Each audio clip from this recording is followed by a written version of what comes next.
মেটা থাকতো।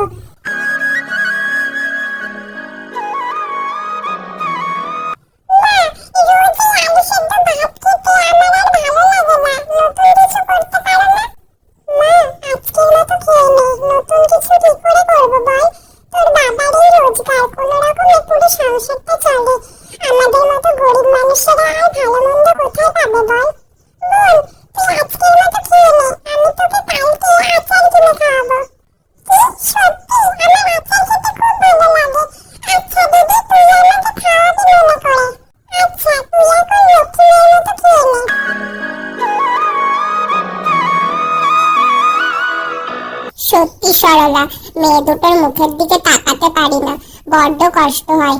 ওরা এত ছোট। সত্যি তো এই বয়সে কি রোজ রোজ আলু সেদ্ধ ভাত খেতে আর ভালো লাগে? কিন্তু আমি কি করব বলো, সারাদিন কাজ করে ওই কটা টাকা পাই। তুমি আর এসব নিয়ে ভেবো না, দেখবে একদিন আমাদের সব কষ্ট দূর হয়ে যাবে। আমাদের মেয়েরা একদিন আমাদের গর্ব হবে। ওরা আমাদের সব কষ্ট দূর করে দেবে, তাই যেন সত্যি হয়। তবে সেই দিন যে কবে আসবে, আমি সেই আশাতেই থাকি। এইভাবে তাদের দিন কাটতে থাকে।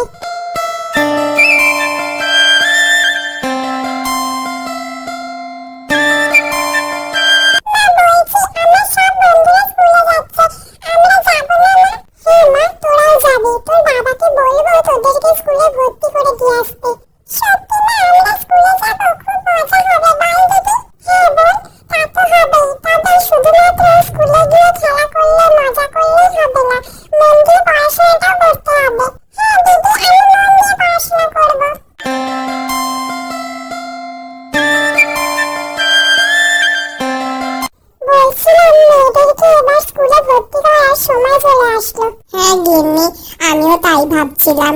হ্যাঁ, তবে তুমি আর দেরি করো না, তুমি কালকেই বরং ওদেরকে নিয়ে গিয়ে স্কুলে ভর্তি করে দিয়ে এসো। হ্যাঁ গিন্নি, আমি কালকেই ওদের নিয়ে যাব। আমি কষ্ট করে হলেও আমার মেয়েদেরকে পড়াবো, ওদের আমি মানুষের মতো মানুষ করে তুলবো।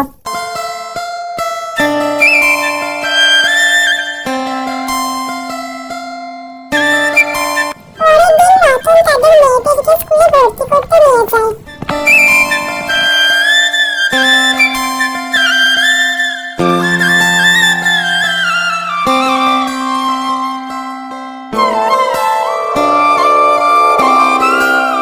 কি গো রতন, কোথায় যাচ্ছ? এই তো রামুদা, মেয়েদেরকে স্কুলে ভর্তি করতে নিয়ে যাচ্ছি। হ্যাঁ, তা বেশ ভালো। তবে আমি বলি কি, মেয়েদের পড়ার পেছনে এত পয়সা নষ্ট করো না, সেই তো বিয়ে দিয়ে দিতে হবে। তার থেকে ভালো তুমি বরং এখন থেকেই ওদের বিয়ের জন্য টাকা জমাতে শুরু করো, না হলে পরে সমস্যা হবে। এমনিতেই তো তোমার রোজগার সেরকম না। রামুদা, আমি আমার মেয়েদেরকে পড়াবো, ওদের পড়ার জন্য যা যা করতে হয় আমি তাই করব।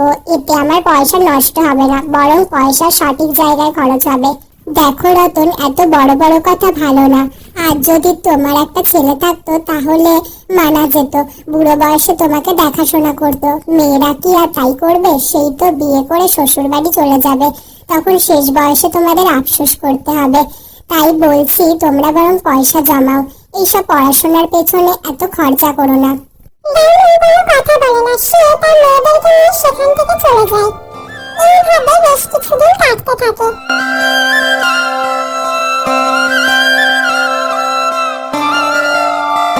দীপা ও মিতা দুজনেই পড়াশোনা খুব ভালো ছিল। মা, আমাদের স্কুলে রেজাল্ট বেরিয়েছে। মা, জানো দিদি ফার্স্ট হয়েছে। আচ্ছা, দিদি তো ফার্স্ট হয়েছে, তবে তুই কি হয়েছিস? আমি সেকেন্ড হয়েছি। বল, এখন এইসব নিয়ে এত আনন্দ পেলে হবে না, আমাদের আরো ভালো করে পড়াশোনা করতে হবে। হ্যাঁ দিদি, আমি পরের বার ফার্স্ট হব।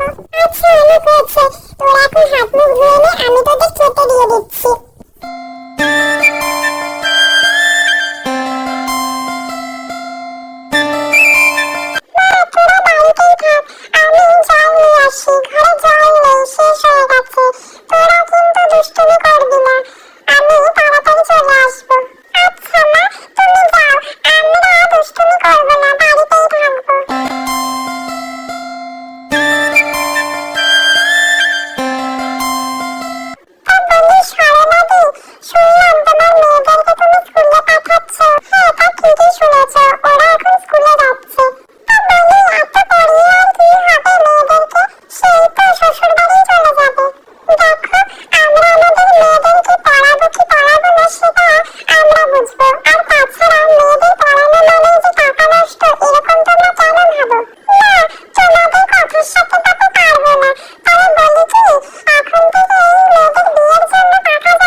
গিয়েছিল।